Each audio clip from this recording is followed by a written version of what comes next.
بسم اللہ الرحمن الرحیم۔ اردو کہانیوں کی دنیا میں خوش آمدید۔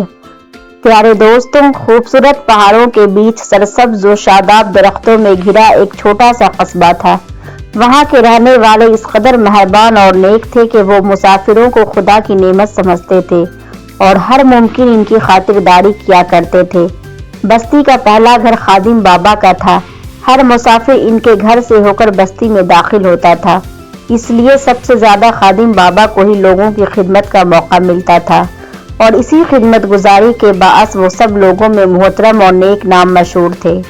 ایک مرتبہ انہوں نے ایک دردیش بزرگ کی خدمت کی تو بزرگ نے انہیں 3 عجیب و غریب صفات کی حامل چیزیں دی جو خادم بابا نے سنبھال کر رکھی، اور پھر ایک دن جب انہیں محسوس ہوا کہ ان کا آخری وقت نزدیک آ چکا ہے تو انہوں نے اپنے اکلوتے بیٹے کو بلایا اور نصیحت کرنے کے بعد بولے، بیٹا یہ دنیا عارضی ہے، ہر جاندار کو آخر ختم ہونا ہے، میرا وقت بھی شاید قریب آ چکا ہے، پھر تم اس دنیا میں اکیلے رہ جاؤ گے، تم یہ علاقہ چھوڑ کر مغرب کی طرف ہجرت کر جانا، نئی دنیا دیکھنا، علم حاصل کرنا، سفر بازار کا خود علم کا ذریعہ ہے، تم اسے بہت کچھ سیکھو گے، پھر جب یہ سمجھ لو کہ تم لوگوں کی خدمت کر سکتے ہو تو واپس آ جانا اور یہاں آ کر اپنے علم و ہنر سے لوگوں کو فائدہ پہنچانا۔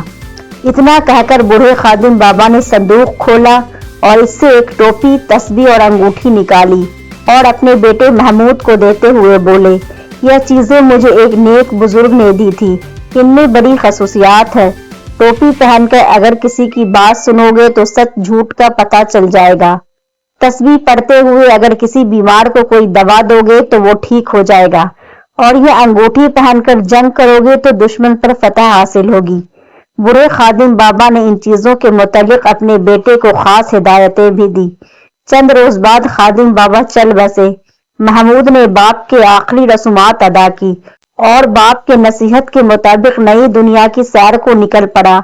کئی دن کی مسافت کے بعد وہ ایک شہر میں پہنچا جہاں کی رونق اور چہل پہل دیکھ کر اس کی آنکھیں کھلی کی کھلی رہ گئی۔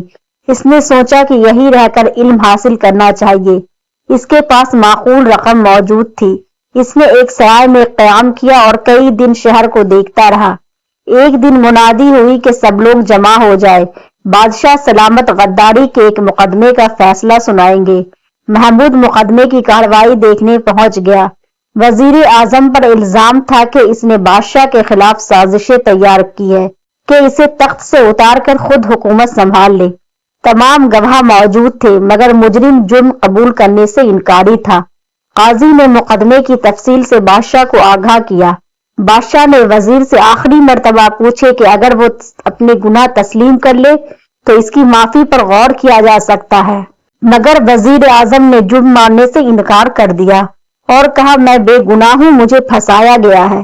بادشاہ غصے میں فیصلہ سنانے ہی والا تھا کہ محمود اٹھ کھڑا ہوا اور شاہی آداب بجا لایا اور اجازت لے کر بادشاہ کو تجویز دی کہ وہ اس مقدمے کا فیصلہ سنانے سے پہلے اس کی دی ہوئی ٹوپی پہن لے اور دوبارہ مقدمے کو دیکھ لے۔ بادشاہ نے محمود کو پردیسی جان کر اس کی بات مان لی، اور جیسے ہی ٹوپی پہنی غیبی آواز سے اسے پتا چل گیا کہ تمام گواہ جھوٹے ہیں اور وزیر اعظم اس کا وفادار ہے۔ بادشاہ نے سختی دکھائی تو جھوٹے گواہوں نے اقرار کر لیا کہ سپہ سالار کے اشارے پہ وہ یہ کام کر رہے تھے۔